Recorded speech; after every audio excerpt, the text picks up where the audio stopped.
What's going on, guys? Today we are going to show you how we wax our boards before the mountain. We do it every 3 to 4 times depending on conditions.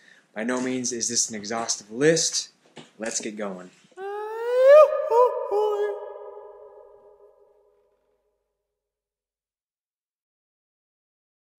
Alright, so one quick thing that we didn't show prior to getting started is we scraped all of the old wax off first, so it just doesn't have to be anything special. First thing we do is we're going to give our bindings a little half turn on each screw. Tomorrow is going to be warm, so 40 degrees like I said, so we're going to use kind of spring-like wax conditions. So we use Purl.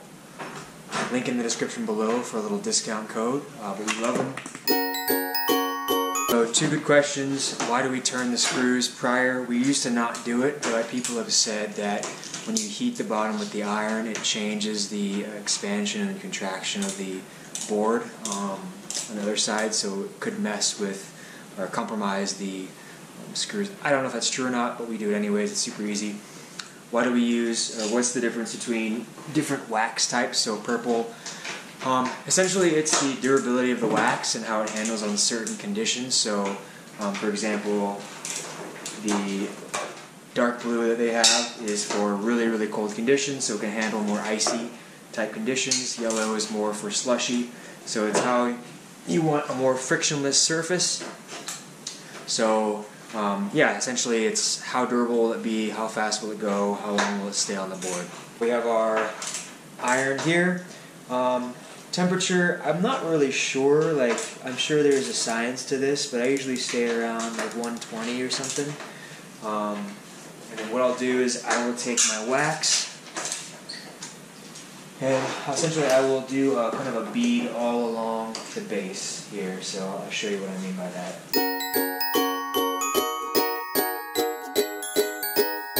Okay, so I did 3 beads, 2 along the sides and 1 down the middle. Again, sometimes it can be a little overkill on how much I use, but I'd rather have too much than too little because it's hard to fumble when there's too little and try to move it around. Now I'm going to take my iron and essentially put an even glaze across the entire base of the board. And don't forget to like and subscribe, we really appreciate it. Yeah, it's pretty good size. So yeah, sure. Yeah. Did you do that from the rail? I don't know, that's not good though. We waxed it, now we have an even layer of wax on top. Now we're just going to let it cool for 20 to 30 minutes so the wax hardens. It's been about 25 minutes or so. So we will get on to scraping the wax that just cooled on there. And essentially, I'm sure there's a hard rule of thumb for this, but we kind of scrape until there's just a thin layer till we've smoothed out the bumps and ridges and anything like that. And then we'll take the brush, we'll brush it down. We don't use a buff pad, but people use that as well. And then one thing to note, when we were waxing, I know we've had people say don't go circular or counterclockwise or whatever. Maybe that's a thing, maybe it isn't, not sure. It's never really held us, but yeah, you can try it. Okay, so now I'm going to scrape the wax off. So what I've been told is you scrape going with the snow. I don't know if that makes sense. So whatever the board is going against, you go opposite. Again, it's really hard to do that, so I try to be precise, but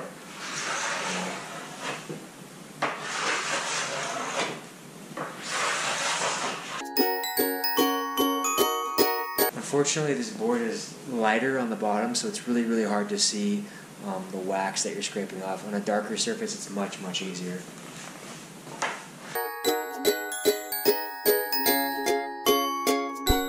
So I really base it off feel, so I'll look at it from an angle, I'll kind of feel it with my fingers. I'm just looking for those rough spots, chunks, and trying to really buff them out. Next, I will use a firm bristle brush. Again, this is from Purl. Essentially, I will go, this time I'll be more serious with going with the snow. I guess, gosh, that's so confusing. Whatever direction my board is going, I want to move it so to kind of mirror what the snow is going to do. Again, we're trying to make it as frictionless as possible.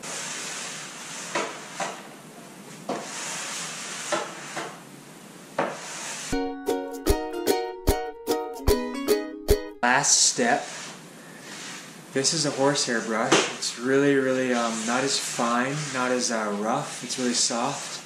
But I picked this up at Goodwill for $2. This is kind of my final touch. I will go in the same direction. This is just kind of the finishing product.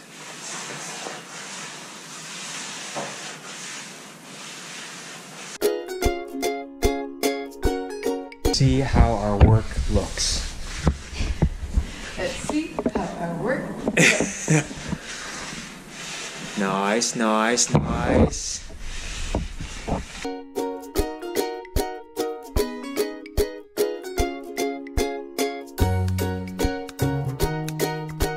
Sarah's going at it. Last but not least, do not forget to retighten the bindings that you loosened prior to waxing. Or else you're gonna be falling off your board. Yeah, not a fun day. So don't forget. Good morning. Vietnam. Bluebird Day. Fresh wax. Oh my gosh, the wax, you guys. No lines. Oh. All skiers. That's okay. Skiers. No problem. We got stuck in the middle of like 12 skiers. It was not a fun. problem. We are enjoying this. Getting a little warm-up lap in, and yeah, we'll just take it from there.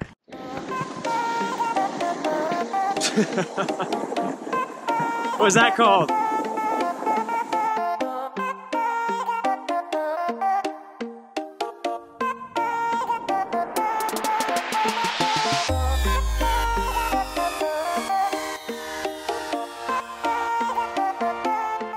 First time. I'm excited. Yeah?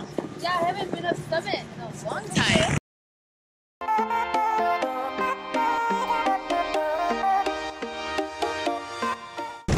Woo, baby! I don't even remember what this is like.